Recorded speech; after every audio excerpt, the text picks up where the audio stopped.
Hello and welcome to Let's Crack UPSC CSE. My name is Pratik Nayak and I welcome you all on the largest YouTube platform for civil service preparation. नमस्कार दोस्तों, आप सबका स्वागत है Let's Crack UPSC CSE की channel के ऊपर।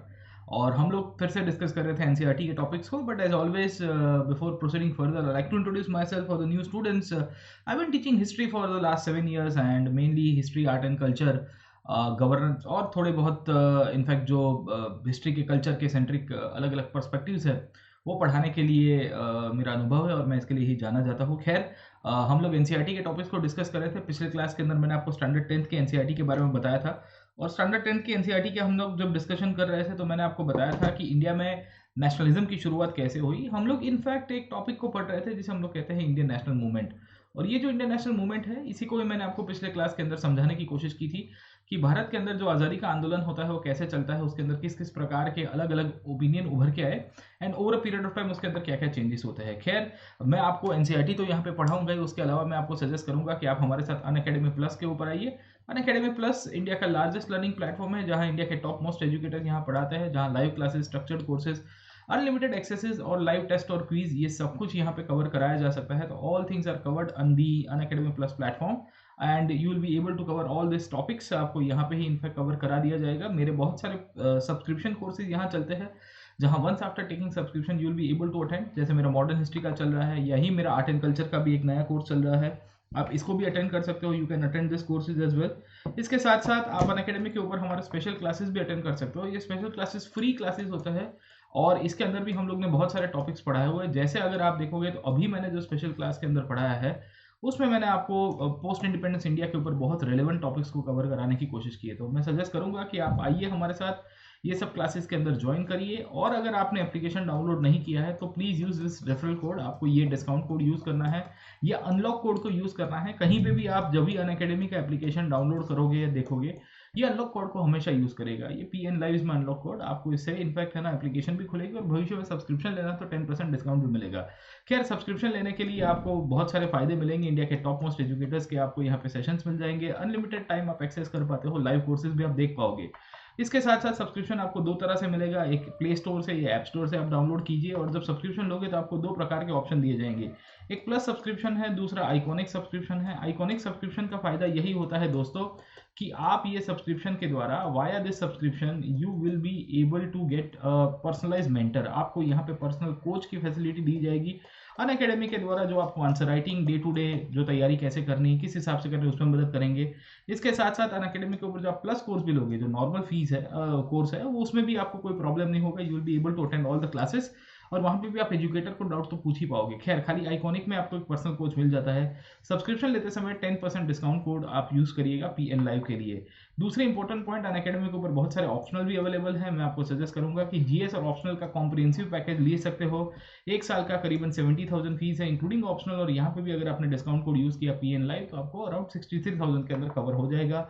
दूसरी, अनअकैडमी के ऊपर आपके हमारे वीकली क्वीज और फोर्टनाइटली क्वीज प्रोडक्ट्स चलते हैं। इनफैक्ट ये क्वीज जो है फोर्टनाइट बहुत इंटरेस्टिंग है, जहाँ 60 क्वेश्चन 60 मिनट्स के अंदर आपको अटेम्प्ट करने हैं। और अगर आपने अच्छा परफॉर्म किया अपने एग्जाम की तैयारी को लेके तो you will be able to get the subscription for 1 month. In fact इसके साथ साथ अमेजोन के वाउचर्स भी एट टाइम्स अवेलेबल किए जाते हैं। अनअकैडमी के ऊपर दूसरे आपके बहुत सारे फ्री बैचेस भी चलते हैं और साथों साथ पेड सब्सक्रिप्शन वाले कोर्सेज भी चलते हैं। उसमें हमारे बैच कोर्सेज लॉन्च हो रहे हैं 2022 के लिए और 23 के लिए, इंक्लूडिंग ये बैच जो है ये 12 फरवरी, यानी कि आपको आज से दिखेगा। You will find it from tomorrow. And in fact ये बैच कोर्सेज के अंदर आप बहुत ही कॉम्प्रिहेंसिवली तैयारी कर पाओगे, हिंदी इंग्लिश दोनों लैंग्वेज के अंदर है। साथों साथ बाइलिंगुअल बैचेस भी यहाँ चलती है। चलिए हम लोग शुरू करते हैं हमारे टॉपिक को। हम लोग डिस्कस कर रहे थे mainly the topic related to the nationalism in India. अब देखिए, पिछले क्लास में मैंने आपको नेशनलिज्म के बारे में बताया। मैंने आपको समझाने की कोशिश की कि भारत के अंदर राष्ट्रवाद कहाँ से कहाँ चलता है और इंडियन नेशनलिज्म का जो पूरा का पूरा पर्सपेक्टिव है वो किस तरह से डेवलप हुआ, राइट है ना। तो अगर हम लोग थोड़ा बहुत फिर से व्हाइट बोर्ड के ऊपर चले जाते हैं और फिर से हम लोग पुरानी मैथडोलॉजी के ऊपर देखेंगे, तो मैं आपको राष्ट्रवाद के बारे में बता रहा था और मैं आपको नेशनलिज्म का जो ओपिनियन है या पर्सपेक्टिव देने की कोशिश कर रहा था। तो मैंने आपको बताया था कि 1915 में गांधी का आगमन से भारत का राष्ट्रवाद बहुत मजबूत होता है। और हमने ये भी देखा था कि गांधी ने आगमन के बाद 1917-18 के अंदर दो बड़े बड़े आंदोलन किए थे। एक तो अगर आपको याद होगा तो वो था आपका चंपारण, दूसरा था अहमदाबाद और तीसरा था खेड़ा। उसके बाद गांधी जी ने यहाँ पे ही रॉलेट का सत्याग्रह कराया था। रॉलेट का 1919 के अंदर हमको पता चलता है कि सत्याग्रह भी होता है। 1919 का सत्याग्रह, सब रॉलेट सत्याग्रह। Over a period of time, जैसे जैसे समय आगे चलता है, as and when the time will progress, we come to know that और भी एडवांसमेंट इसके अंदर से होगी, और जो फर्दर एडवांसमेंट हमको यहाँ पे मिलते हैं रॉलेट के बाद, तो उसमें हमको खिलाफत करके एक आंदोलन दिखेगा। खिलाफत को बेसिकली नॉन कॉपरेशन के साथ मर्ज कर दिया जाता है, इसके लिए इसका नाम भी है खिलाफत नॉन कॉपरेशन मूवमेंट। ये जो खिलाफत नॉन कॉपरेशन मूवमेंट है, इसको हम लोग पिछले क्लास में डिस्कस कर रहे थे कि इसका उद्भव क्यों हुआ और इसके 3 गोल कौन से हुआ करते थे। तो मैंने आपको बताया था कि नॉन कॉपरेशन मूवमेंट के 3 मुख्य गोल थे। एक तो खिलाफत का इशू, जहां भारत के अंदर बेसिकली जो मुसलमान समाज है, खास करके उनके जो स्पिरिचुअल और पॉलिटिकल लीडर थे जिसे खलीफा कहते थे टर्की के अंदर, उनको वापस सत्ता के ऊपर लेके आना। दूसरा इशू हमने पिछले क्लास के अंदर आपको बताया था, the second issue that I had discussed with you in the previous session, वो था इनफैक्ट रिगार्डिंग दी रॉलेट सत्याग्रह, या पंजाब के अंदर जो जलियांवाला बाग के अंदर कांड हुआ उसमें जस्टिस देने की बात हुई, उसमें न्याय मिलने की बात हो रही थी। तीसरा इशू अगर आप समझोगे तो खिलाफत पंजाब के जस्टिस के साथ साथ the third issue that was coming into the issue was the Indians getting Swaraj. Bharat के लोग एक चीज की डिमांड कर रहे थे, वो था कि हमको स्वराज चाहिए साहब, ठीक है। तो ये 3 मुख्य मुद्दे थे, ये 3 मुख्य इशू ऐसे थे जिसको लेके भारत के लोगों ने आंदोलन किया। बहुत बड़ा बड़ा इनफैक्ट आप देखोगे तो मूवमेंट की शुरुआत हुई और यहाँ से ही आपका नॉन कॉपरेशन मूवमेंट शुरू होता है। खैर ये जो नॉन कॉपरेशन मूवमेंट था ये ऑफिशियली 1 जनवरी 1921 से होगा, 1 जनवरी 1921 से, और उसके बाद ये जो जनवरी 1921 से मूवमेंट हुआ उसमें बहुत सारे फंडामेंटल चेंजेस आए, बहुत सारे इवेंट्स हुए और पूरा का पूरा दुनिया का इतिहास उसके बाद बदलने की शुरुआत होगी। हमको पता चलता है कि नॉन कॉपरेशन मूवमेंट के अंतर्गत भारत के टाउन्स के अंदर बहुत बड़ा विरोध हुआ, लोगों ने बॉयकॉट किया, और बॉयकॉट के तहत विदेशी वस्तुओं, विदेशी सामान, विदेशी शासन व्यवस्था, विदेशी प्रशासन, विदेशी राज्य व्यवस्था और साथ ही साथ विदेशी जो अर्थव्यवस्था थी उसका भी हमने बेसिकली मूलभूत रूप से बहिष्कार किया था। तो we boycotted all this things, हमने हर एक चीज़ का यहाँ पे बॉयकॉट किया था। ये जो सिचुएशन क्रिएट हो रही है when all this situation of the boycott started साहब, है ना, तो बहुत बड़ी मात्रा में हमको बॉयकॉट की कंडीशन दिखेगी। एक ऐसी सिचुएशन उभर के आई जहां हमको पता चल रहा है कि ये बॉयकॉट के कारण बहुत लोगों को नुकसान भी हुआ साहब, और अंग्रेज लोगों को तो बहुत आर्थिक नुकसान होगा। तो हमने पिछले क्लास में आपको बताया था कि बॉयकॉट के कारण ब्रिटिश गवर्नमेंट को बहुत इकोनॉमिक लॉस होता है। उसके बाद हमने कल के क्लास में देखा कि ये जो नॉन कॉपरेशन था उसके दौरान ही पीजेंट स्ट्रगल की शुरुआत हो गई थी। पीजेंट स्ट्रगल का मतलब है कि भारत के जो किसान है वो बहुत बड़ा आंदोलन कर रहे हैं, ठीक है। तो इन द प्रीवियस सेशन मैंने आपको नॉन कॉपरेशन के अंदर बताया था कि भारत के अंदर जो नॉन कॉपरेशन मूवमेंट चल रहा है 1920 से लेके आप पकड़ के चलिए 1922 तक, इस पीरियड के दौरान हमको पता चल रहा है कि पीजेंट अनरेस्ट भी बहुत बड़ी मात्रा में बढ़ता है। अब देखो पीजेंट अनरेस्ट के पीछे के कारण भी मैंने आपको पिछले क्लास में बताए थे और आपको बताने की कोशिश की थी कि ये जो पीजेंट अनरेस्ट है इसमें मुख्यतः हमको पता चलता है कि 2 जगह के ऊपर एक तो विरोध होगा। एक तो अवध के अंदर हमको विद्रोह देखने को या विरोध देखने को मिलेगा, जहां अवध की नाम की किसान सभा की स्थापना हुई और ये किसान सभा के अंदर काफी लोगों ने हंगामा किया। इसमें हमने बाबा रामचंद्र का नाम बताया था क्योंकि बाबा रामचंद्र की अध्यक्षता में ही ये अवध किसान सभा की स्थापना की जाती है और वही बेसिकली इसको यहाँ पे चलाएंगे नेहरू जी के साथ, ठीक है ना। तो Jawaharlal Nehru was also part of that movement साहब, वो काफी बड़ा इनफैक्ट विरोध करेंगे।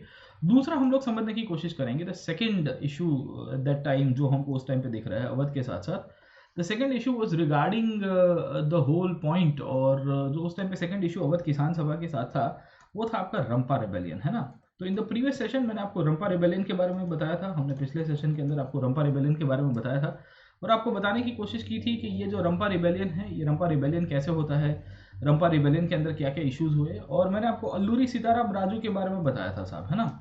तो Alluri Sitaram Raju was the person जिसने बेसिकली विद्रोह कराया था बहुत बड़ा आंध्र प्रदेश के अंदर। कहाँ पे कराया था? गुडेम हिल्स के अंदर, याद रखिएगा the name of the place is Gudem hills, ठीक है। तो ये जो गुडेम हिल्स के अंदर विद्रोह कराता है ये भी बहुत ही प्रोमिनेंट इवेंट होता है इंडिया और इंडियन नेशनल मूवमेंट के अंदर। खैर तो ये जो पीजेंट अनरेस्ट और ये जो भी घटनाएं हुई उसके कारण बहुत बड़ा इंपैक्ट पड़ा, we see huge impact will be created and इसी के बाद हमको पता चलता है कि जो नेशनल मूवमेंट है इसके बाद और भी इनफैक्ट नॉन कॉपरेशन के असर पड़ेगी। अब देखिए आगे क्या होता है, what is happening in non cooperation, ठीक है। एक तो पीजेंट अनरेस्ट होगा, दूसरा हमको पता चलता है कि इंडिया के प्लांटेशन सेक्टर में भी इसका इम्पैक्ट पड़ेगा। प्लांटेशन सेक्टर का मतलब क्या है कि भारत के अंदर जो बागायत खेती हो रही थी, ये बागायत खेती के अंदर जो खेती की प्रक्रिया चल रही थी, ये खेती की प्रक्रिया की भी लोगों ने विरोध किया। लोगों ने कहा कि भाई हम इसका भी प्रोटेस्ट करते हैं, हम इसको भी अस्वीकार करते हैं, हम इसको भी नहीं स्वीकारेंगे साहब, गेटिंग माय पॉइंट, है ना। तो what do we find over here, हमको क्या पता चल रहा है कि in the plantation sector of the country, Bharat का जो प्लांटेशन सेक्टर था उसमें भी एक बहुत बड़ा इनफैक्ट इशू क्रिएट होगा। तो कंट्री साइड के ऊपर जब रेबेलियन होगा उसी के कंटेम्प्रेरी पीरियड के अंदर we come to see that plantation sector में भी एक इम्पैक्ट होता है। अब देखिए क्या हो रहा है साहब, ठीक है। प्लांटेशन के अंदर हमने पढ़ा था पिछले क्लास के अंदर कि what was the significance of the Indian plantation. दूसरा पॉइंट, अगर आपको थोड़ा बहुत प्लांटेशन के बारे में पता होगा तो ये जो प्लांटेशन सेक्टर था ये कब शुरू हुआ साहब, ठीक है। और प्लांटेशन किसको कहते हैं, ठीक है। तो सादी भाषा में हमको पता चलता है कि as a part of commercial farming India के अंदर क्या होता है, कमर्शियल फार्मिंग की जब शुरुआत हुई, कमर्शियल एग्रीकल्चर की जब शुरुआत हुई, तो कमर्शियल एग्रीकल्चर कमर्शियल फार्मिंग के रूप में we come to see that Britishers started exploiting, Britishers ने बहुत बड़ी मात्रा में शोषण करने की शुरुआत की। तो ये जो कमर्शियल एग्रीकल्चर और कमर्शियल फार्मिंग की जब शुरुआत होती है तो बहुत बड़ी मात्रा में एक्सप्लॉइटेशन होगा। ये कैसे होगा साहब, ठीक है। तो इंडियन फार्मर्स की जो लैंड है, इंडियन फार्मर्स की जो लैंड है, इंडियन फार्मर्स की लैंड के ऊपर इनको बेसिकली बोला गया कि आपको एक विशेष प्रकार का एक क्रॉप उगाना है साहब, ठीक है ना। तो एक विशेष प्रकार का क्रॉप उगाने की कोशिश की जिसे हम लोग कैश क्रॉप्स के रूप में पहचानते हैं। एंड जिसके कारण बेसिकली हम लोग की जो फूड क्रॉप्स की डिमांड थी वो धीरे धीरे धीरे इम्पैक्ट होगी, क्योंकि हमारे लोग जो फूड क्रॉप्स उगाने की बात कर रहे थे उनको लग रहा था कि हम लोग ऐसे कोई क्रॉप उगाएंगे जिससे हमारा खाना चल पाएगा, वो तो नहीं चल पाता है, क्या, ठीक है। तो एक तो कैश क्रॉप्स की तरफ इंडिया की एग्रीकल्चर को लेके जाना प्लांटेशन के तहत। दूसरा ये था कि ये प्लांटेशन बेसिकली अब्रॉड में भी चलता था, भारत के बाहर भी चलता था। And the abroad basically there were many Indians जो ये लोग लेके जाया करते थे। जैसे मैंने आपको बताया था पिछले क्लास में, फिजी के अंदर आपको दिखेगा या मॉरिशस के अंदर आपको दिखेगा साहब, ठीक है ना। आप देखोगे वेस्ट इंडीज़ के जो आइलैंड है, पश्चिमी इंडीज वाला जो प्रदेश है अमेरिका के नीचे वाला साहब, ठीक है, अटलांटिक के अंदर, तो अटलांटिक के जस्ट आपको ईस्ट साइड के अंदर दिखेगा। तो ये जितने भी रीजन्स थे, ये सब रीजन्स के अंदर भी बहुत बड़ी मात्रा के अंदर पता चल रहा है कि प्रोटेस्ट मूवमेंट भी चल रहे थे। तो इंडियंस की जो अलग अलग कम्युनिटी के लोग थे, इन्होंने काफ़ी बड़ी मात्रा में प्रोटेस्ट किया, बहुत सारा इनफैक्ट इश्यूज क्रिएट किया। And this is the primary reason, यही एक आपका बहुत बड़ा रीज़न दिखेगा जहाँ इनफैक्ट ये प्लांटेशन सेक्टर वाले लोग भी कहते हैं कि हम भी आपका इनफैक्ट साथ नहीं देंगे। अब देखो इंडिया में प्लांटेशन कहाँ चल रहा था, ठीक है ना। तो we come to see that India के जो प्लांटेशन वर्कर्स है उसमें आसाम के अंदर बहुत बड़ी मात्रा के अंदर लोग प्लांटेशन में काम कर रहे थे। अब देखो आसाम का इंपॉर्टेंस क्या है, ठीक है। Assam was known for the tea plantation in India साहब। भारत के अंदर आज की तारीख में आपको पता होगा कि चाय की जो खेती होती है ये अंग्रेज ही यहाँ पे भारत के अंदर शुरू किया था साहब, है ना। चाइना से लेके ये लोग चाय लेके आए और उसके बाद हमको पता चलता है कि ये टी प्लांटेशन बहुत बड़ी मात्रा में चलता है। प्रॉब्लम ये था कि टी प्लांटेशन के अंदर बेसिकली जो लेबर काम करने आता था, ये लेबर को इंडेंचर लेबर के रूप में इन्होंने पकड़ के रख दिया था। सारी भाषा में देखोगे तो इनका शोषण ज़्यादा होता था, समझे आप लोग, ठीक है। So we see that the workers who were working in the plantation sector, India के अंदर आसाम के अंदर जो बेसिकली वर्कर्स काम कर रहे हैं खेतों के अंदर, जो बड़े बड़े इनफैक्ट टी हो गया है, शुगर केन हो गया है, कॉटन हो गया है, जूट हो गया है, रबर हो गया है, कॉफ़ी हो गया है, ये जितने भी ऐसे प्रोडक्ट हैं जहाँ पे बहुत बड़ी मात्रा में इंडियंस का काम करने की शुरुआत हो रही है, वहाँ इंडियंस को बुरी तरह से लोग ने पकड़ लिया था साहब। पकड़ने का मतलब ये है कि इंडियंस को बेसिकली वहाँ राइट टू मूवमेंट नहीं था साहब। उनको एक कन्फाइंड स्पेस के अंदर रखा जाता था और कहा जाता था कि भाई आप है ना इससे ज़्यादा इनफैक्ट काम नहीं कर पाओगे, गेटिंग अ पॉइंट है, या कहीं और नहीं जा पाओगे। तो सारी भाषा में हमको पता चलता है कि वी सी दैट इनको है ना बहुत परेशान करने की कोशिश की जाती थी। इनफैक्ट ये जहाँ पे रहते थे, जो टी प्लांटेशन या टी गार्डन्स के रूप में हम लोग उसको पहचानते हैं, ये टी गार्डन्स के बाहर भी इनको एट टाइम्स लेके जाने का अलाउड नहीं था। मतलब सारी भाषा में इनको रोक दिया गया था, इनको फंसा दिया गया था, ठीक है। तो अंग्रेजों ने एक कानून पास किया था जिसका नाम था इंग्लैंड इमिग्रेशन एक्ट ऑफ 1859। ये याद रखिएगा कौन सा ईयर में हुआ है, शायद तक प्रीलिम्स के अंदर आपको क्वेश्चन आ सकता है कि where from which year the Indian immigration और the England immigration act of 1859 is related, ठीक है। तो टी प्लांटेशन के जो वर्कर्स हैं इनको कह दिया था कि आप टी गार्डन्स को नहीं छोड़ सकते विदाउट एनी परमिशन, आपको अंग्रेजों की परमिशन लेनी पड़ेगी, उसके बाद ही आपको अलाउ किया जाएगा। इनफैक्ट इन लोग को बहुत ही रेयर केस के अंदर परमिशन दी जाती थी। सारी भाषा में ये वर्कर जहाँ पे फंसे हुए हैं उनको वहाँ पे बॉन्डेज बना दिया जाता था, उनको पूरी तरह से रोक दिया जाता था, उनको पूरी तरह से कन्फाइन कर दिया जाएगा, ठीक है ना। तो व्हाट डू वी सी कि दे वर कन्फाइंड, इनको पूरी तरह से बॉन्डेज के अंदर रख दिया जाता था, पूरी तरह से पकड़ के रख दिया जाता था। And this is the primary reason, ये आपका बहुत बड़ा प्राइमरी रीज़न हमको मिलता है कि इनको परमिशन नहीं दी जाती थी कहीं और जाने के लिए साहब, ठीक है। प्रॉब्लम ये हुआ कि वर्कर्स कब से सोच रहे थे कि हमको यहाँ पे एक मोटिवेशन चाहिए, हमको एक ऐसा प्लेटफॉर्म चाहिए जहाँ हम लोग यहाँ इसका विरोध कर सकते हैं। और उस टाइम पे गांधी जी ने बेसिकली जब नॉन कोऑपरेशन मूवमेंट चलाया, गांधी जी ने लोगों को कहा कि हम तुमको स्वराज दिलाएंगे, I will give you the idea of Swaraj, I will give the basis of Swaraj, मैं आपको बताऊंगा कि स्वराज क्या है, तो उसके बाद क्या होगा, व्हाट विल हैपन साहब, है ना। तो उसके बाद हमको पता चलता है कि बहुत बड़ी मात्रा के अंदर on a very huge numbers we come to know that यहाँ प्लांटेशन के अंदर एक बहुत इनफैक्ट है ना क्या कहते हैं कि मूवमेंट शुरू होता है साहब, गेटिंग अ पॉइंट।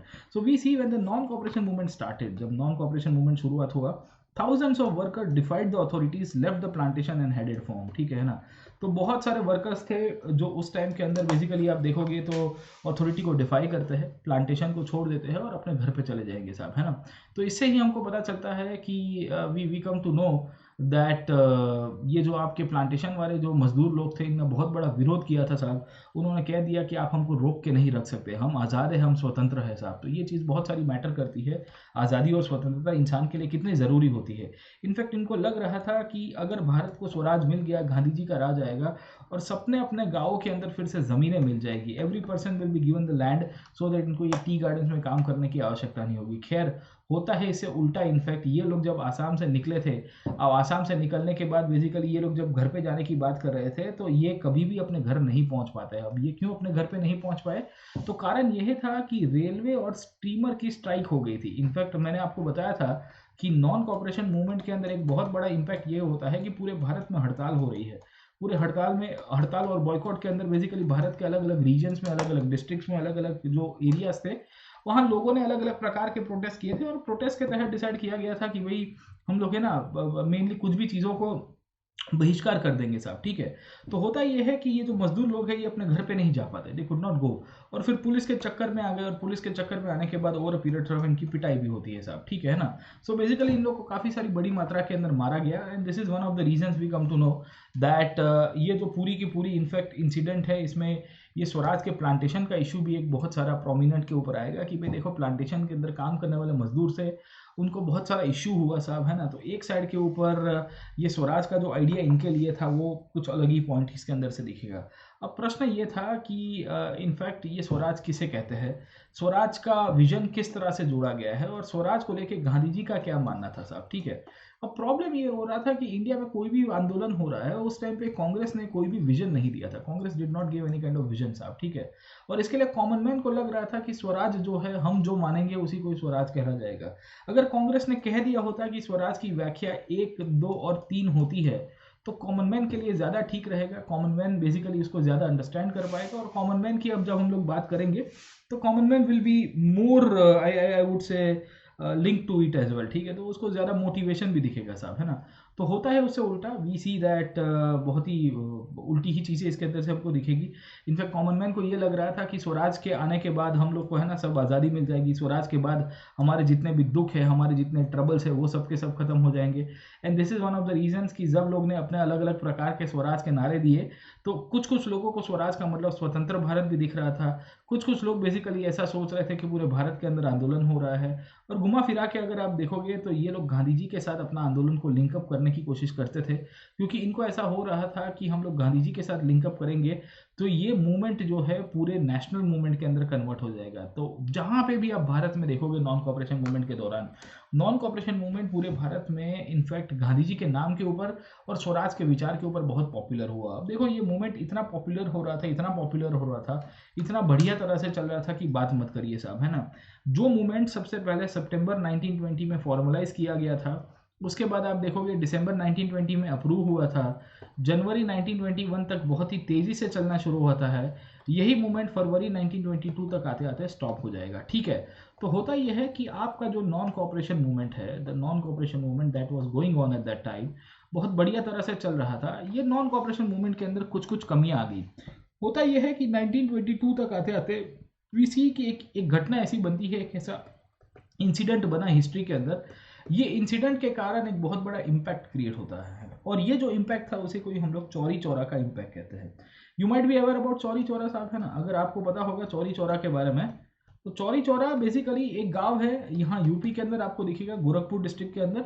यहाँ गोरखपुर के अंदर, यूपी के अंदर लोग बेसिकली प्रोटेस्ट कर रहे थे, and they were picketing mainly at that time against the British authorities. उनके जो भी सामान बामान थे, ये सब चीज़ें, गेटिंग माय पॉइंट, है ना। तो हमको पता चलता है कि जब यहाँ प्रोटेस्ट हो रहा था, ये प्रोटेस्ट के सामने इनफैक्ट काफ़ी लोगों ने जो ब्रिटिश सामान था, ब्रिटिश वस्तुएं थी, उसका बहिष्कार करते हुए उसको जला भी दिया था साहब। बर्निंग ऑफ कहते हैं, या बॉन फायर ऑफ क्लॉथ्स कहते हैं साहब, है ना। तो ये बॉन फायर की प्रक्रिया बहुत सारी चल रही थी। तो ये जब प्रोटेस्ट हो रहा था, बॉन फायर हो रहा था, तो पुलिस वाले आए, और पुलिस वालों ने बेसिकली क्या कर दिया, इसको सप्रेस करने की कोशिश की, इसकी पिटाई करने की कोशिश की। जो भी प्रोटेस्टर्स थे उनको रोकने की कोशिश की, और प्रोटेस्टर्स को कहा गया कि चलो भाई तुम यहाँ निकल जाओ, यहाँ पे विरोध नहीं चलेगा साहब। अब हमारे जितने भी बेसिकली इनफैक्ट प्रोटेस्टर्स थे, वो इनिशियली तो पुलिस वालों के हाथ से सप्रेस तो हो जाते हैं, पर उनके अंदर गुस्सा बहुत था। They were very much angry against the British authority, they were very much angry against the British system. और इसी के कारण होता ये है कि जब ब्रिटिशर्स के सामने प्रोटेस्ट की बात आई बड़ी मात्रा के अंदर, इनफैक्ट इन लोग ने प्रोटेस्ट किया और प्रोटेस्ट को दबाने की कोशिश की गई, तो उसके बाद ये गुस्सा फट जाता है। और फटता किसके सामने है? पुलिस के सामने ही फटेगा। तो what do we find over here कि 1922 तक आते आते जो ब्रिटिश राज के सामने गुस्सा था और चौरी चौरा के अंदर प्रोटेस्ट के अंदर जब सप्रेशन हुआ, तो सप्रेशन के सामने क्या होगा? भारत के लोगों ने रिएक्शन दे दिया। समझे कि नहीं समझे? So Indian people started reacting साहब। अब जब रिएक्शन आने की शुरुआत होगी तो क्या होगा? What will happen after the reaction?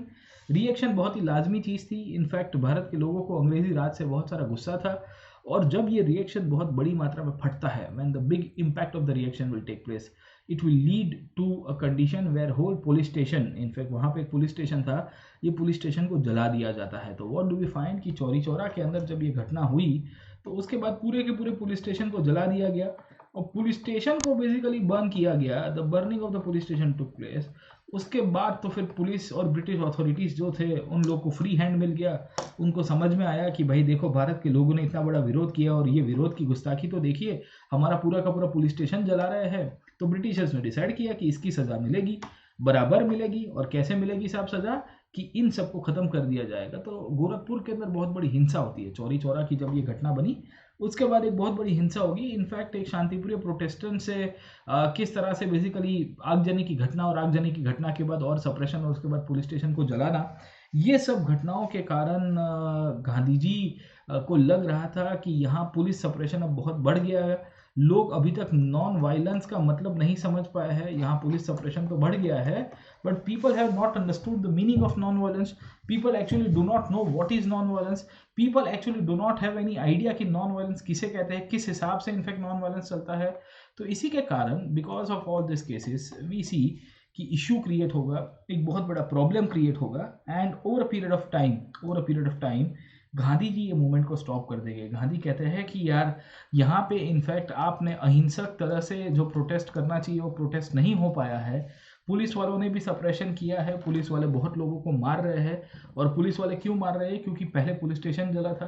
Police station क्यों जला था? क्योंकि चौरी चौरा के अंदर बेसिकली वहाँ जो गाँव के अंदर प्रोटेस्ट हो रहा था, ये गांव के प्रोटेस्ट को पुलिस वालों ने दबाने की कोशिश की थी, और मॉब ने थोड़ा बहुत वायलेंट रिएक्शन दे दिया था साहब। ठीक है ना? तो मॉब ने जिस हिसाब से वायलेंट रिएक्शन दिया, तो गांधी जी को ये ठीक नहीं लगा। गांधी को लगा कि इससे हमारा सप्रेशन बहुत होगा, पुलिस सप्रेशन जितना होगा उतनी ही भारत के लोगों की जान जाएगी। इट इज़ बेटर कि हम लोग ये आंदोलन को स्टॉप कर देते हैं। तो गांधी जी ने तो पहले डिसाइड किया था 1922 में ही कि ये जो नॉन कॉपरेशन मूवमेंट है, इसको एक स्टेप आगे लेके जाके हम लोग इसको कन्वर्ट कर देंगे into civil disobedience movement. Gandhi ji ने क्या कहा था कि ये जो नॉन कॉपरेशन मूवमेंट है उसको हम लोग कन्वर्ट कर देंगे into civil disobedience movement. But जब ये चौरी चौरा की घटना बनती है, when this Chauri Chaura event took place, when the incident of Chauri Chaura took place, Gandhi कहते हैं कि no, this is not right. In fact अब सिचुएशन बहुत ख़राब हो चुकी है and it's better to stop this thing, है ना। तो उसके बाद गांधी जी डिसाइड करते हैं कि हम लोग इसको स्टॉप करेंगे। और चौरी चौरा की ये जो इंसिडेंट होने के बाद गांधी फाइनली डिसाइड्स कि हम लोग नॉन कॉपरेशन मूवमेंट को रोक देंगे साहब। ठीक है ना? तो इस तरह से नॉन कॉपरेशन मूवमेंट जो है बहुत अच्छी तरह से चल रहा था, बहुत तेज़ी से चल रहा था, बहुत आगे चल रहा था, पर उसको स्टॉप कर दिया गया। समझे आप लोग? ठीक है। अब यहाँ आपको 2-3 पॉइंट्स के ऊपर मैं आपको लेके जाना चाहूँगा साहब। ठीक है। 1922 में नॉन कॉपरेशन को स्टॉप करने के पीछे के कारण क्या थे? वाई नॉन कॉपरेशन मूवमेंट वो स्टॉप? क्या गांधी जी ने गलती कर दी थी साहब नॉन कॉपरेशन मूवमेंट को स्टॉप करके बाद साहब? ठीक है।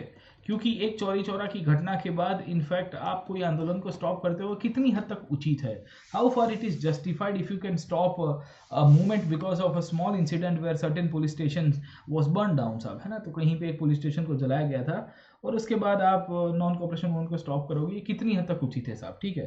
देखो, गांधी जी को पता था कि एक तो वायलेंट वे के अंदर अगर आप प्रोटेस्ट करोगे, वायलेंट वे के द्वारा आप प्रोटेस्ट करोगे, तो इसका रिएक्शन गवर्नमेंट की तरफ से बहुत खराब आएगा साहब। समझे आप लोग? ठीक है ना? तो Gandhi know that the government reaction will be very bad. सरकार हमको बुरी तरह से खत्म कर देगी, सरकार हमको बुरी तरह से सप्रेस कर देगी, और ये होता ही है साहब, है ना। Violent protest has reacted in a very violent way साहब, है ना। तो उसका रिएक्शन भी आप देखोगे वायलेंट रिप्रेशन के रूप में होगा। आपको ऐसा मारा जाएगा, ऐसी पिटाई होगी कि बात मत करिए। ठीक है। दूसरा क्या है कि वायलेंट प्रोटेस्ट जब आप करते हो तो अपनी मॉरल अथॉरिटी को घुमा देते हो। गांधी जी बहुत क्लियर कट पर्सपेक्टिव से प्रोटेस्ट कर रहे थे। उनको पता था कि हम लोग नैतिक यहाँ पे विरोध कर रहे हैं, जो विरोध हमारा है वो नैतिकता के आधार के ऊपर भी जस्टिफाइड होना चाहिए। ऐसा नहीं है कि हम लोग खाली हवा में ही बातें कर रहे हैं या बेतुकी बातें कर रहे हैं।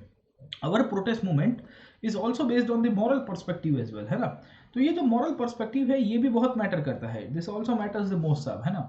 तो ये जो वायलेंट रिप्रेशन हो रहा है नॉन कॉपरेशन मूवमेंट के कारण, उसमें गांधी जी को लग रहा था कि Indians are losing the moral authority. अगर हमने बेसिकली ये प्रोटेस्ट को आगे जस्टिफाई किया है और ये जो चौरी चौरा के मूवमेंट के अंदर जो पुलिस स्टेशन जला है उसके बाद हमने उसको आवश्यक माना है, तो ये गलत हो जाएगा, उसके बाद हमारा कोई मॉरल स्टैंड नहीं रहेगा साहब, ठीक है।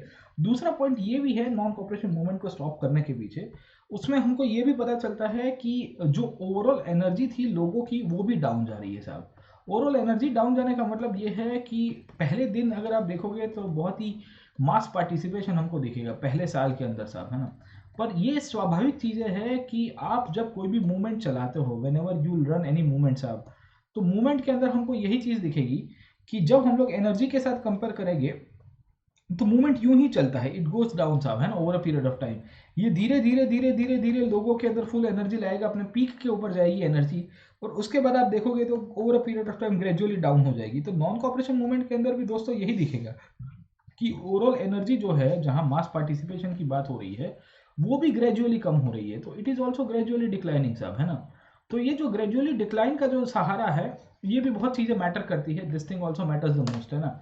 तो गांधी जी को पता था कि अब ओवरऑल एनर्जी लोगों की नहीं है साहब, लोग अभी थक चुके हैं। कोई भी एक मूवमेंट को एक सस्टेन्ड पीच के साथ चलाना, if you want to run any kind of movement, और मूवमेंट को एक सेम एनर्जी लेवल के ऊपर चलाना, ये भी बहुत टफ चीज़ें होती है। You can not run a movement with the same energy through out the year, पूरे साल तक आप सेम एनर्जी के अंदर इनफैक्ट एक मूवमेंट को नहीं चला सकते। तो गांधी को ये भी पता था। इनफैक्ट उस दौरान ये भी चीज़ें हो रही थी कि जो इनफैक्ट खिलाफत का इशू है, ये खिलाफत का इशू लोग भूल चुके थे। अब देखो क्या हुआ था साहब खिलाफत के इशू के अंदर, खिलाफत का इशू भूल चुके थे। इसके पीछे का कारण यही है कि खिलाफत का इशू था ओरिजिनली टर्की का साहब, और टर्की के अंदर 1922 के बाद हमको पता चलता है कि जो ऑटोमन एम्पायर था, ये ऑटोमन एम्पायर ख़त्म कर दिया गया है। ऑटोमन एम्पायर तो ख़त्म हो गया था, जो कैलिफेट के जो कंसेप्ट हुआ करता था, जहाँ पे एक खलीफा हुआ करता था टर्की के अंदर जो सब कुछ पावर को चलाएगा, वो भी ख़त्म कर दिया। Turkey became modern secular country साहब, टर्की एक आधुनिक सेक्युलर कंट्री के रूप में उभर के आया। और अगर आपको पता होगा तो कमल अतातुर्क या मुस्तफ़ा कमल पाशा के रूप में हम लोग इनफैक्ट एक लीडर को पहचानते हैं। ये मुस्तफ़ा कमल पाशा या मुस्तफ़ा कमल अतातुर्क जो थे, इन्होंने एक आधुनिक टर्की की स्थापना की थी। तो होता यह है कि जो मुस्लिम कम्युनिटी है, ये मुस्लिम कम्युनिटी भी अब धीरे धीरे धीरे इससे थोड़ा विपरीत हो जाएगी, और उनको लगेगा कि भाई जो जो जो इशू है साहब उसके साथ कोई लेना देना नहीं है, ठीक है ना। तो इसके कारण non cooperation movement Gandhi ji ने स्टॉप किया। फरवरी 1922 तक आते आते आपके यहाँ पे नॉन कॉपरेशन मूवमेंट को स्टॉप कर दिया जाता है। अब देखिए क्या होता है, व्हाट इज हैपनिंग साहब, ठीक है। मैंने आपको सबसे पहले बताने की कोशिश की कि गांधी जी ने 1915 के अंदर जब एंट्री ली, तब से हमको पता चलता है कि उन्होंने 3 सत्याग्रह किए, चंपारण, अहमदाबाद और खेड़ा। उसके बाद 1919 के अंदर मैंने आपको बताया रॉलेट का सत्याग्रह किया, रॉलेट के अंदर भी कुछ नहीं हो पाया।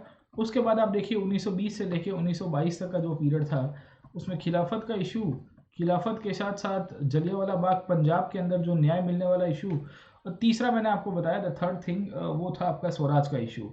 ये 3 चीज़ों के आधार के ऊपर गांधी जी ने नॉन कॉपरेशन मूवमेंट शुरू किया, पर ये नॉन कॉपरेशन की भी हवा निकल जाती है, और इनफैक्ट ये भी एक मिलेगा कि इसको बहुत ही अननेचुरली स्टॉप किया गया। 1922 के बाद क्या होगा साहब, what happens after 1922, what next after 1922 is the most important period of the national history साहब, है ना। तो हम लोग जब इंडियन नेशनल मूवमेंट को देखते हैं तो 1922 के बाद क्या होता है, ये एक बहुत बड़ा प्रश्नार्थ का प्रश्न था, क्योंकि इसके बाद लोगों को पता नहीं था कि अब आंदोलन कैसे चलेगा, लोगों को पता नहीं था कि अब आंदोलन को किस दिशा से चलाया जाएगा। अब ऐसा क्यों बोल रहा हूँ, I am speaking like that, ठीक है। 1922 का जो मूवमेंट है, द मूवमेंट ऑफ 1922 एक्चुअली पूरी तरह से लिटरली चेंज कर देता है, एक बहुत बड़ा पॉलिटिकल वैक्यूम क्रिएट हुआ 1922 से लेके। इनफैक्ट आप देखोगे नेक्स्ट बड़ा कोई मूवमेंट होगा तो 1930 के अंदर होगा, वो होगा आपका सिविल डिसोबीडियंस मूवमेंट, समझे कि नहीं समझे, है ना। तो जो नेक्स्ट मूवमेंट होगा सिविल डिसोबीडियंस, वो तो 1930 के अंदर होता है। तो क्या ये 8 साल तक कुछ हुआ ही नहीं, क्या ये 8 साल तक कुछ हुआ ही नहीं? तो ऐसा नहीं था कि 8 साल में कुछ भी नहीं हुआ। 8 साल के समय में बहुत सारी इवेंट्स हुई, बहुत सारी घटनाएं हुई, बहुत सारे इंसिडेंट्स भी होते हैं साहब। अब प्रॉब्लम यह है कि आपके यहाँ पे जो एनसीईआरटी है, ये एनसीईआरटी को जब आप पढ़ोगे तो आपको पता चलेगा कि चौरी चौरा की घटना के बाद एनसीईआरटी के अंदर डायरेक्टली इनफैक्ट आप देखोगे तो सिविल डिसोबीडियंस की तरफ आपको लेके गया है, ठीक है। इनफैक्ट मैंने आपको बताया कि गांधी जी ने इनफैक्ट नॉन कॉपरेशन मूवमेंट को स्टॉप क्यों किया, उसके पीछे का कारण भी मैंने आपको समझाने की कोशिश की और किस तरह से बातें चलती है। अब देखिए कि क्या होगा 1930 में एक बहुत बड़ा आंदोलन होगा नॉन कॉपरेशन के बाद, जिसे हम लोग कहेंगे सिविल डिसोबीडियंस मूवमेंट साहब। सारी भाषा में सविघ्न कानून आंदोलन साहब। हम लोग है ना कानून को तोड़ेंगे, we will not follow the rules and regulations of the government. In fact सरकार ने जो भी कानून यहाँ पे बनाया है व्यवस्था के तहत, उसको पूरी तरह से डिस्ट्रॉय कर देंगे। ऐसी बातें इनफैक्ट ये सिविल डिसोबीडियंस के अंदर की गई है।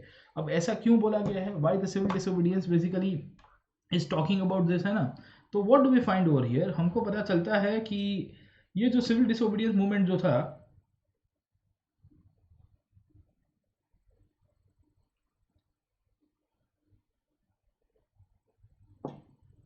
हाँ जी, so I was discussing about the civil disobedience movement, और मैं आपको समझा रहा था कि ये जो सिविल डिसोबीडियंस मूवमेंट है ये किस तरह से आगे चलता है और उसका सिग्निफिकेंस कहाँ से कहाँ चलता है, ठीक है। तो हमको पता चलता है कि ये जो सिविल डिसोबीडियंस मूवमेंट है, the whole civil disobedience movement साहब, ये 1930 में शुरू होगा। It will be starting in the year 1930, 1930 के अंदर शुरू होगा साहब।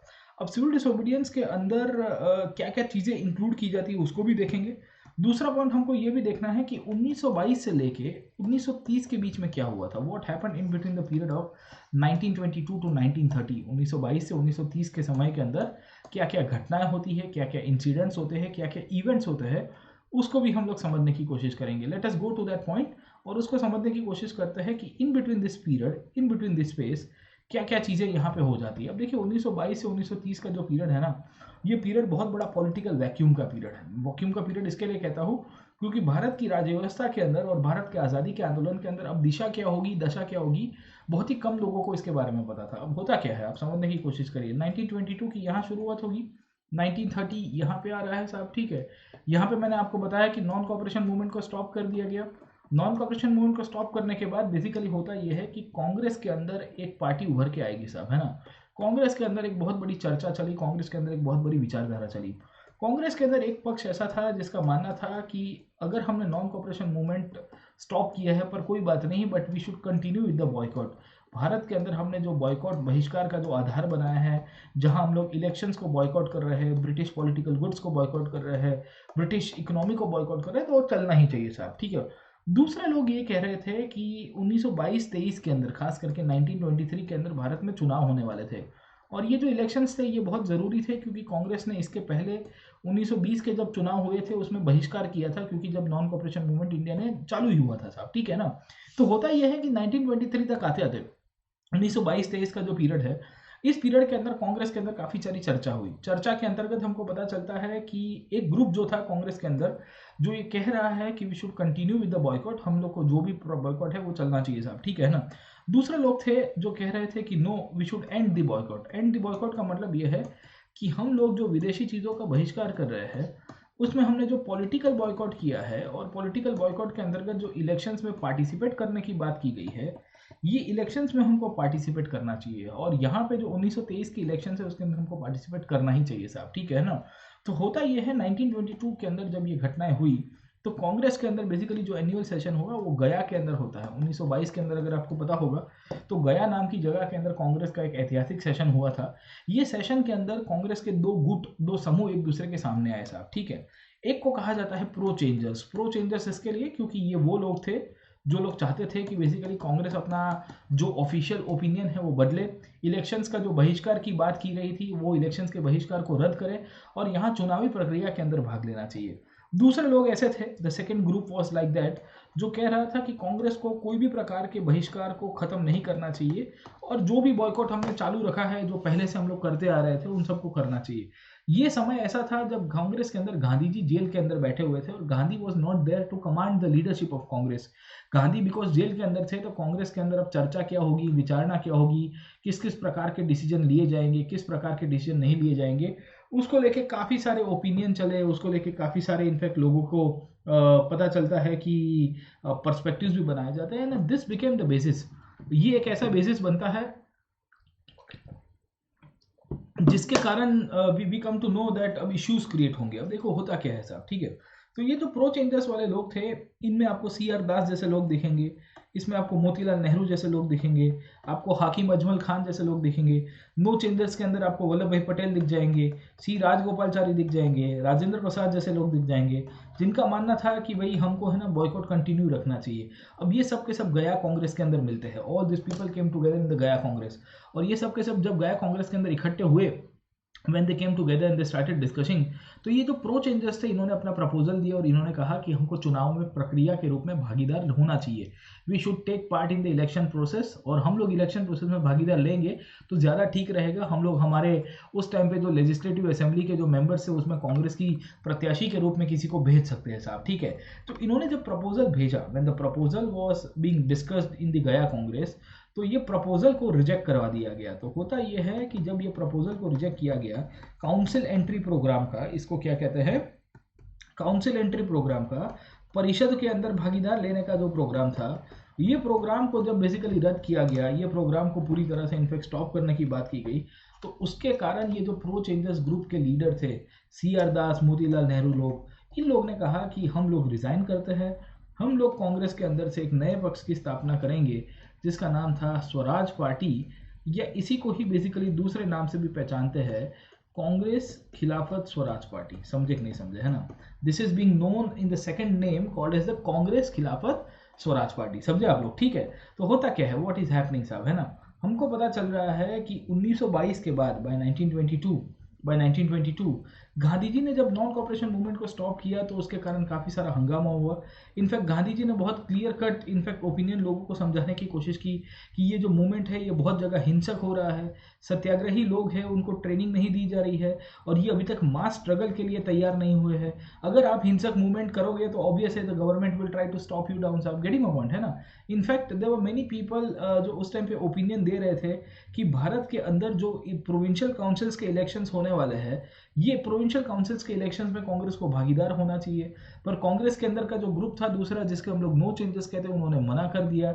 इनफैक्ट हमको पता चलता है कि जो प्रो चेंजर्स थे, ये प्रो चेंजर्स ने बहुत क्लियर कट अपना ओपिनियन देते हुए बताया कि हम लोग ब्रिटिश पॉलिसीज को अपोज करेंगे विद इन द काउंसिल्स। हम लोग संसद के अंदर बैठ के, वहाँ जो काउंसिल्स थे उसके अंदर बैठ के, कोई ब्रिटिशर्स के हम लोग कोई पपेट नहीं बनने वाले, ना ही ब्रिटिशर्स के साथ ही बन जाएंगे साहब। हम वहाँ बैठ के जो भी ब्रिटिशर्स ने भारत के अंदर जो शासन व्यवस्था बनाई है उसका विरोध भी करेंगे साहब, गेटिंग माय पॉइंट। और हम लोग लोगों को ये हाईलाइट कराएंगे कि भारत के अंदर जो ब्रिटिश सरकार ने कानून व्यवस्था के तहत ये जो काउंसिल्स बनाए हैं ये डेमोक्रेटिक भी नहीं है। इनफैक्ट अगर आपको पता होगा तो गवर्नमेंट ऑफ इंडिया एक्ट 1919 का जो भारत सरकार अधिनियम है, इसके द्वारा भारत के अंदर प्रोविंशियल काउंसिल्स की स्थापना की थी, भारत के अंदर राज्यों के अंदर परिषदों की स्थापना की गई थी।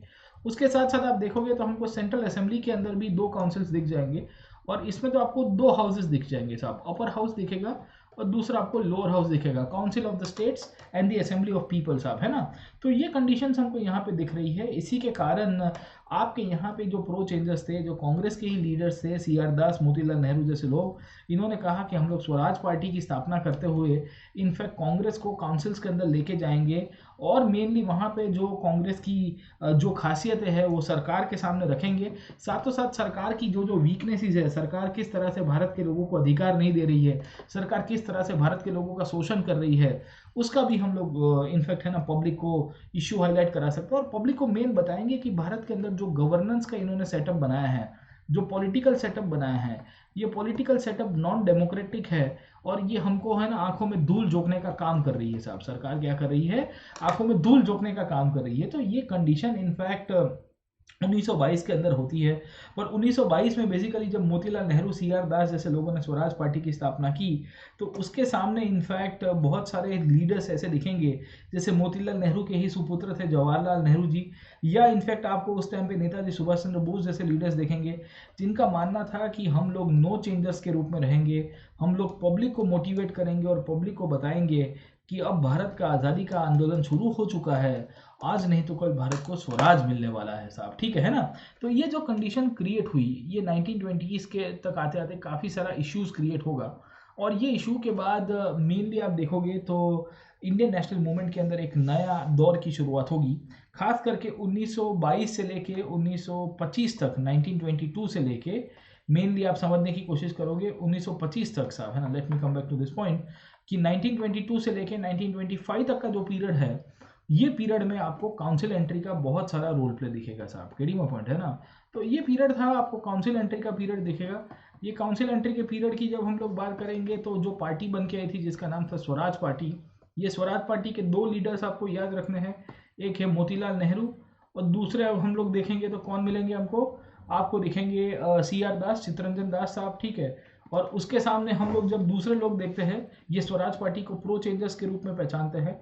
ये प्रो चेंजर्स के साथ साथ हमको दूसरे लोग देखेंगे नो चेंजर्स। ये नो चेंजर्स में एक तो आपकी NCERT के अंदर जो नाम याद रखे हैं वो एक है जवाहरलाल नेहरू साहब और दूसरे नेताजी सुभाष चंद्र बोस साहब, ठीक है ना। तो इन दोनों का भी हमको कंट्रीब्यूशन दिखेगा। Will find the contribution of both this youth leaders who were against the council entry program. खैर काउंसिल एंट्री प्रोग्राम अच्छा चला। स्वराज पार्टी 1923 के अंदर जो इलेक्शंस होती है ये इलेक्शंस में अच्छा काम करेगी इनफैक्ट, है ना। और मेनली हमको पता चलता है कि ये इलेक्शंस के अंदर इनका जो अच्छा कार्य था इसके कारण इन्होंने काफ़ी अच्छी सीटें भी जीती, मतलब they were able to win around 42 seats in the central assembly साहब। तो भारत की जो उस टाइम पे पार्लियामेंट हुआ करती थी, संसद हुआ करती थी, उसके अंदर इन्होंने 42 से ज़्यादा सीटों को जीता गया था साहब। तो ये सब चीज़ें इनफैक्ट समझाती है और ये सब चीज़ें कार्यरत है कि कैसे in fact council entry program Bharat के अंदर चला और कितना सक्सेसफुल ये काउंसिल एंट्री प्रोग्राम हुआ करता था। अब देखिए होता क्या है, व्हाट इज़ हैपनिंग नेक्स्ट। आप नेक्स्ट क्या होगा उसके ऊपर थोड़ा बहुत समझाता हूँ, व्हाट इज़ हैपनिंग नेक्स्ट उसके ऊपर थोड़ा डिस्कस करते हैं और देखने की कोशिश करते हैं कि आगे काउंसिल एंट्री प्रोग्राम कैसे चलेगा, ठीक है। So on one side CR दास और मोतीलाल नेहरू ने तो अपना इनफैक्ट काउंसिल एंट्री प्रोग्राम शुरू कर दिया। दूसरी साइड के ऊपर इंडिया में 1925-4 तक का जो पीरियड था उस टाइम पे काफ़ी सारा हंगामा हुआ। अब ये हंगामा क्यों होगा साहब, ठीक है। तो 1925 तक आते आते ये जो पीरियड है, इस समय के दौरान दो बड़े बड़े सत्याग्रह इंडिया के अंदर दिखेंगे साहब, ठीक है।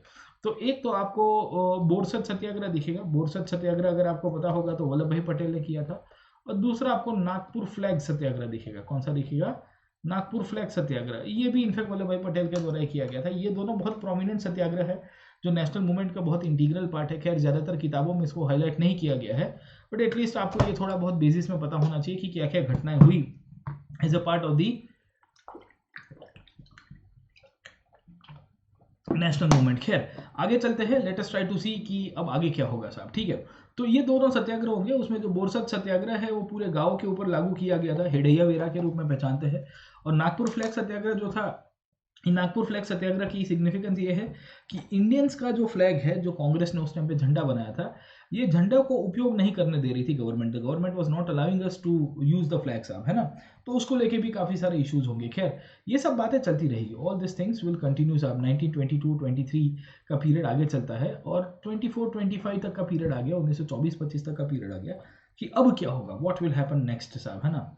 अब क्या होगा जब हम लोग 1924-25 के पीरियड की जब हम लोग बात करते हैं, जो ये दौर की बात कर रहे हैं काउंसिल एंट्री के समय, तो उस समय के दौरान काफ़ी सारे इश्यूज क्रिएट हुए। अब देखो उस टाइम पे क्या होता है कि दुनिया में एक बहुत दुखद घटने की शुरुआत होगी जिसे हम लोग कहते हैं economic depression. You might be aware कि 1928 का जो दशक था, 1928 में अमेरिका के अंदर इसकी इम्पैक्ट सबसे ज़्यादा हुई थी। एंड USA के अंदर जब आपका इकोनॉमिक डिप्रेशन की शुरुआत हुई, उसका इम्पैक्ट पूरे वर्ल्ड के ऊपर होगा साहब, है ना। तो you might be see aware कि पूरे भारत के जो पूरी दुनिया के जो किसान थे, पूरी दुनिया के अंदर जो रहने वाले लोग थे, उन सबको यहाँ पे फटका पड़ता है साहब। अब ये जो था डिप्रेशन, अब डिप्रेशन का मतलब क्या होता है कि आपकी प्राइजेस जो है क्या होगी साहब, डाउन होगी साहब, है ना। तो what do we see over here, हमको पता चलता है कि यहाँ पे जो प्राइजेस थी वो धीरे धीरे धीरे धीरे घट रही है। और प्राइजेस घटने के कारण, when the prices are going down gradually, आपके जितने भी प्राइजेस है वो इनफैक्ट बहुत बुरी तरह से यहाँ डाउन हो जाएंगे। This is the prime reason we see कि एग्रीकल्चर प्राइसेस जब यहाँ पे कम कर रही थी तो उसके कारण आपके जो पीजेंट्स थे, ये पीजेंट्स को बहुत बड़ा इम्पैक्ट पड़ेगा। क्यों पड़ेगा, क्योंकि पीजेंट्स की जो रेवेन्यू है उसके अंदर भी इम्पैक्ट होगा। इनफैक्ट पीजेंट्स को जो रेवेन्यू पे करना था अंग्रेजों को वो तो नहीं कर पाए क्योंकि वो तो सालाना फिक्स था। इनफैक्ट एग्रीकल्चर की जो डिमांड थी पूरे वर्ल्ड के अंदर वो कम हो रही है, एक्सपोर्ट्स भी आपके कम हो रहे हैं। So this is one of the reasons we see कि इंडिया में छोटा मोटा पीजेंट अनरेस्ट की शुरुआत हो रही थी फिर से साहब, है ना। तो 1925-26 के अंदर एक साइड के ऊपर स्वराज पार्टी संसद के अंदर बैठे बैठे हंगामा कर रही है। ये स्वराज पार्टी के लीडर से इन्होंने बहुत बड़ा इनफैक्ट इशू भी क्रिएट किया था। आपको जान के बहुत ही अचरज होगा कि 1924-25 के दौरान ये जो स्वराज पार्टी जब संसद के अंदर बैठी और स्वराज पार्टी के जो कार्यकर्ता बेसिकली काउंसिल्स के अंदर बैठे हैं, ये स्वराज पार्टी से ही आपको एक लीडर दिखेंगे, विठल भाई पटेल। विठल भाई पटेल का नाम अगर आपने सुना होगा तो he was the elder brother of Sardar Vallabh Bhai Patel. Vitthal भाई पटेल एक ऐसे लीडर थे जो फर्स्ट स्पीकर के रूप में उभर के आए। he became the first speaker of the I would say Indian speaker of the council साहब, है ना। तो पहली बार एक इंडियन के रूप में उनकी अपॉइंटमेंट होती है, एक भारतीय के रूप में उनकी यहाँ पे संसद के अंदर अपॉइंटमेंट हुई थी स्पीकर के रूप में। तो ये बहुत बड़ा प्रोमिनेंट पॉइंट था। स्वराज लोगों ने इनफैक्ट अच्छा काम किया, मोतीलाल नेहरू, सी आर दास ने इनफैक्ट जो विचार के साथ यहाँ स्वराज पार्टी की स्थापना की थी, वो हमको यहाँ काफ़ी प्रोमिनेंट पर्सपेक्टिव के अंदर भी मिल जाएगी। खैर, हमको क्या क्या चीज़ें मिल रही है, what do we see over here, है ना।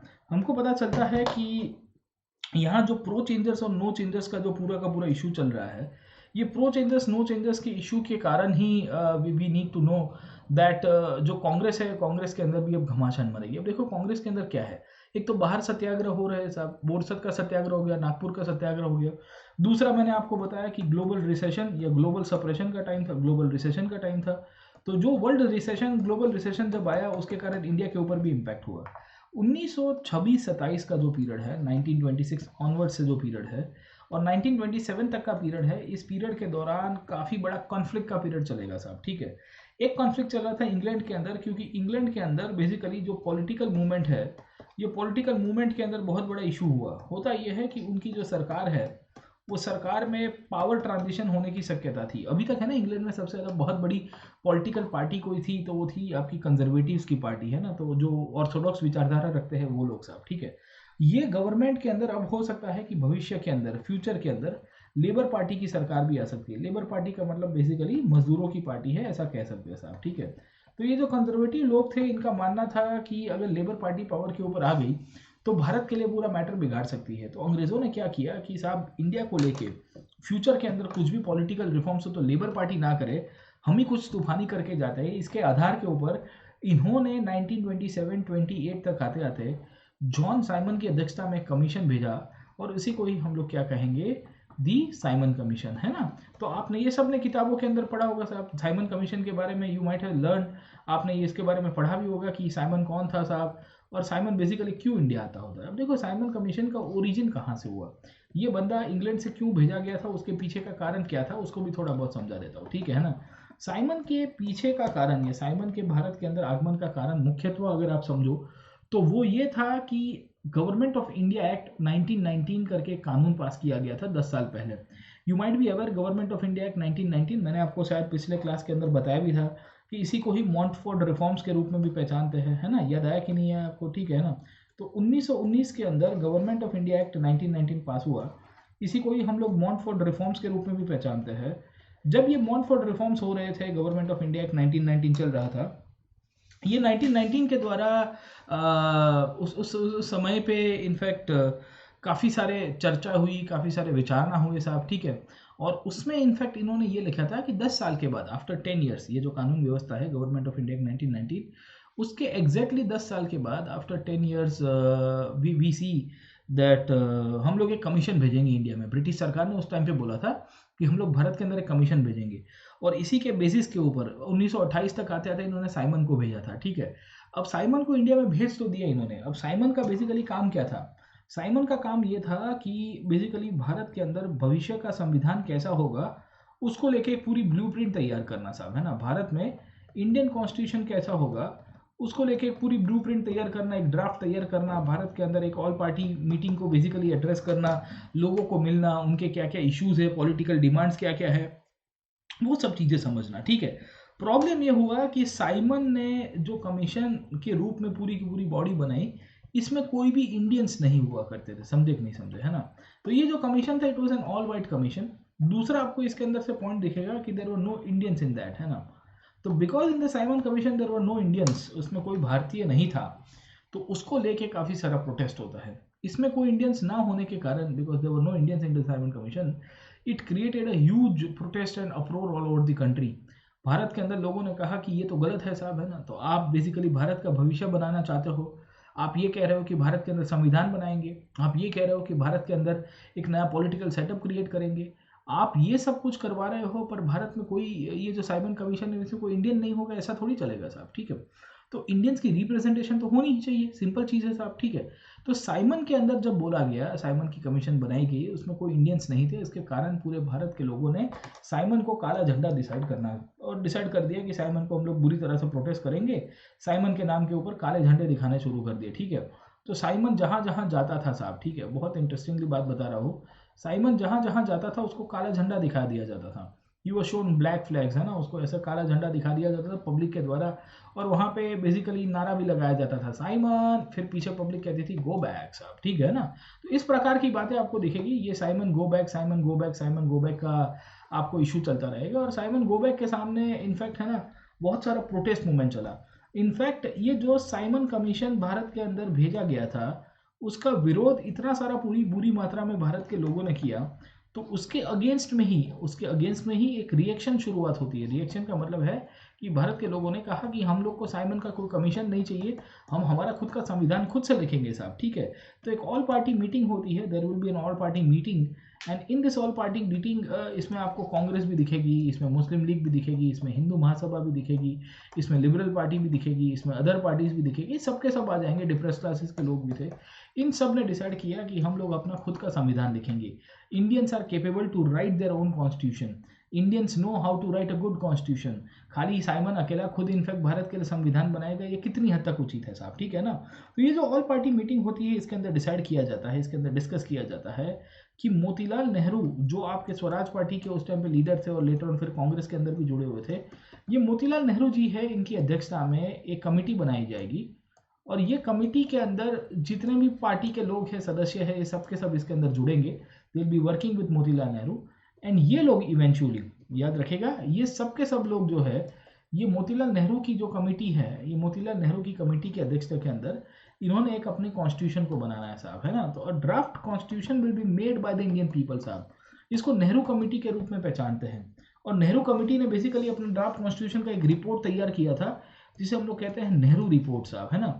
तो याद रखेगा कि मोतीलाल नेहरू की अध्यक्षता में एक कमेटी बनती है, ये नेहरू कमेटी ही थी बेसिकली जिसने इंडिया में एक रिपोर्ट तैयार करने की बात की, और ये जो तैयार रिपोर्ट है, ये साइमन कमीशन के अगेंस्ट में बनाया जाएगा, क्योंकि साइमन कमीशन के अंदर भारत का संविधान की बात तो किया गया है, पर उसमें भारत के लोगों को साथ नहीं लेने की बात की है। तो ये बहुत बड़ा एक प्रत्याघात पड़ता है, बहुत बड़ा एक इम्पैक्ट पड़ता है, and this will how we see the national movement will be given a new trend, this is how the national movement will be given a new dimension साहब, ठीक है ना। तो होता यह है कि ये जो 1928 का जो पीरियड है, इस समय के दौरान बेसिकली ये जो साइमन कमीशन को इंडिया के अंदर भेजा गया, ये साइमन कमीशन के अंदर इंडिया को अंदर भेजा जाता है साहब, उसके अंतर्गत हमको पता चलता है कि जो ब्रिटेन के अंदर जो नई सरकार थी साहब, गेडिंगपॉइंट, है ना, वो लोग ने बेसिकली ये साइमन कमीशन को भेजा। उसके कारण बेसिकली भारत के अंदर बहुत बड़ा एक राष्ट्रवादी आंदोलन की शुरुआत हुई, खास करके जो इंडिया के अंदर कॉन्स्टिट्यूशनल सिस्टम बेसिकली कैसे बनना चाहिए उसको बात होता है।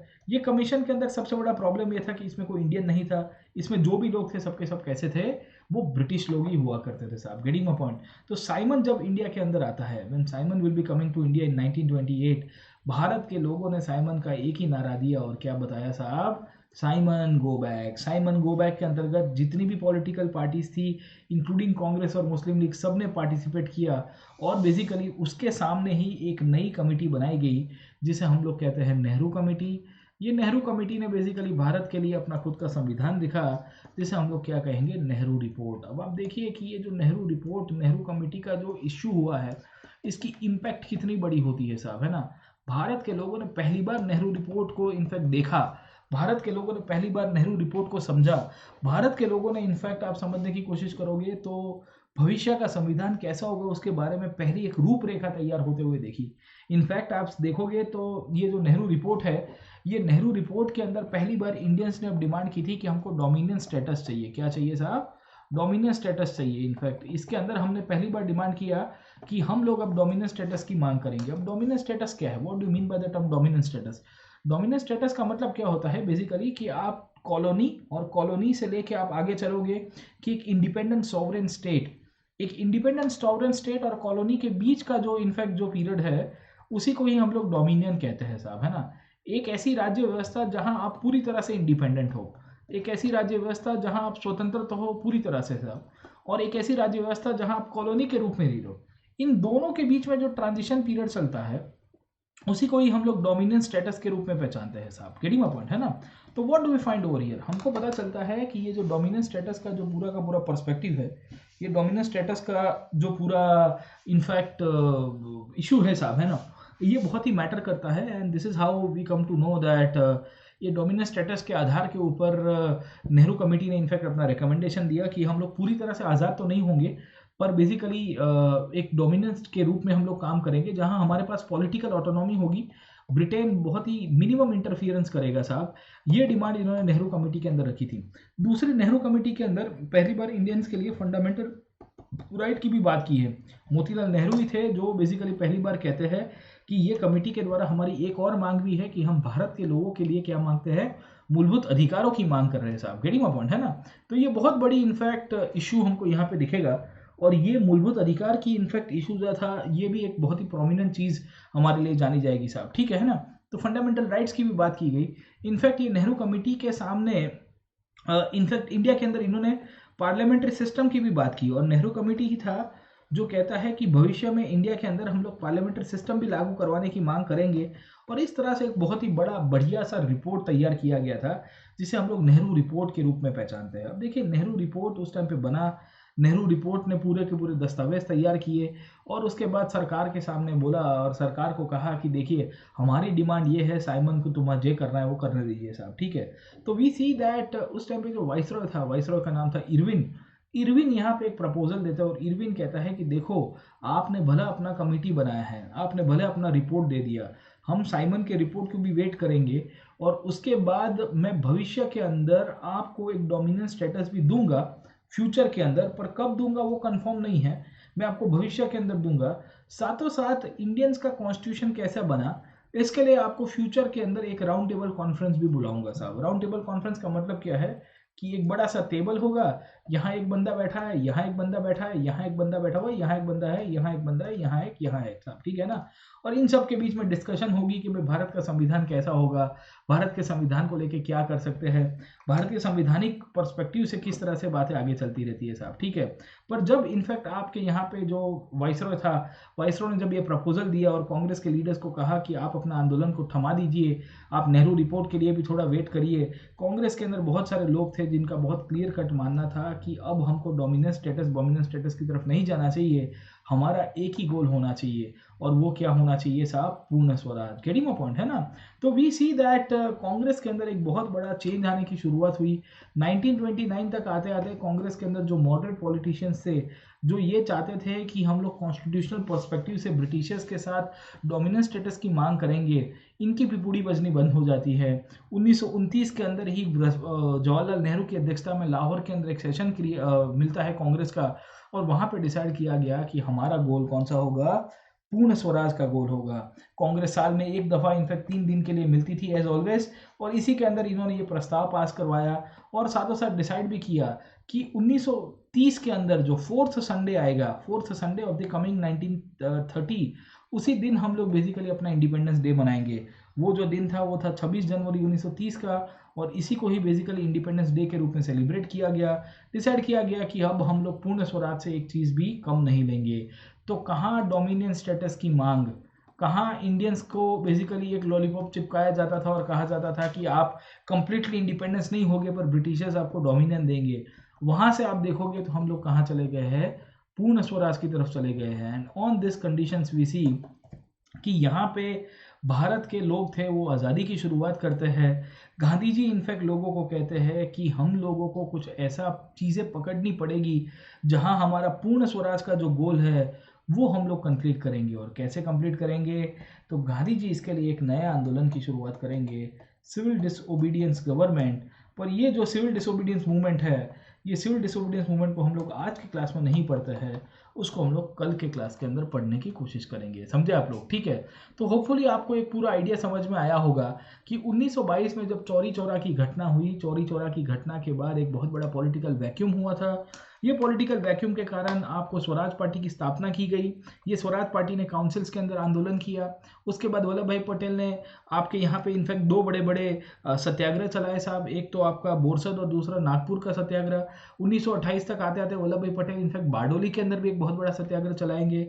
जब बारडोली का सत्याग्रह चल रहा था तब साइमन का भारत के अंदर आगमन होता है, और साइमन के आगमन के सामने भारत के लोगों ने विरोध किया। उन्होंने अपनी एक कमेटी बनाई, नेहरू कमेटी। नेहरू कमेटी ने इनफैक्ट एक अपना संविधान बनाया जिसे हम हम लोग नेहरू रिपोर्ट के रूप में पहचानते हैं। ये नेहरू रिपोर्ट में इंडिया ने पॉलिटिकल ऑटोनॉमी की मांग की, कहा डोमिनेंस स्टेटस देना चाहिए, इंडियंस को फंडामेंटल राइट देना चाहिए, इंडिया को पार्लियामेंट्री सिस्टम के साथ एक पूरी सरकार बनानी चाहिए।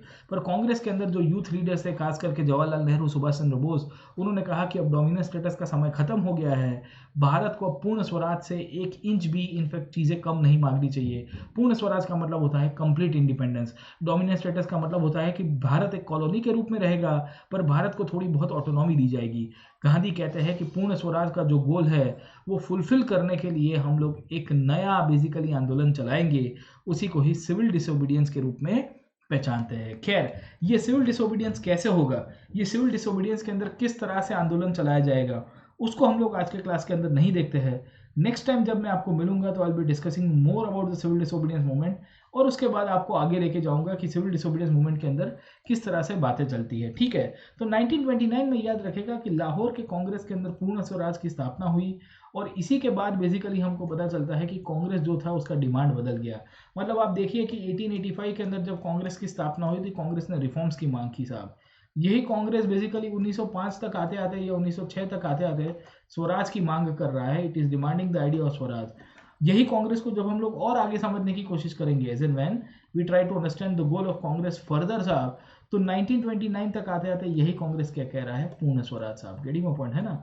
तो ये रातों रात नहीं हुआ था। भारत की जो स्वतंत्रता की संग्राम है, भारत की जो आज़ादी की लड़ाई है, वो भी मल्टीपल फेजेस के अंदर चलेगी। खैर, जो भी है, ये पूर्ण स्वराज का गोल को कंप्लीट करने के लिए गांधी जी जो है सिविल डिसोबीडियंस मंगाएंगे। ये सिविल डिसोबीडियंस मूवमेंट के द्वारा जो नमक का कानून है उसको तोड़ के इसका विरोध करने की शुरुआत करेंगे। अब ये कैसे करते हैं, किस तरह से इनफैक्ट आगे चलता है, उसको हम लोग नेक्स्ट क्लास के अंदर पढ़ेंगे।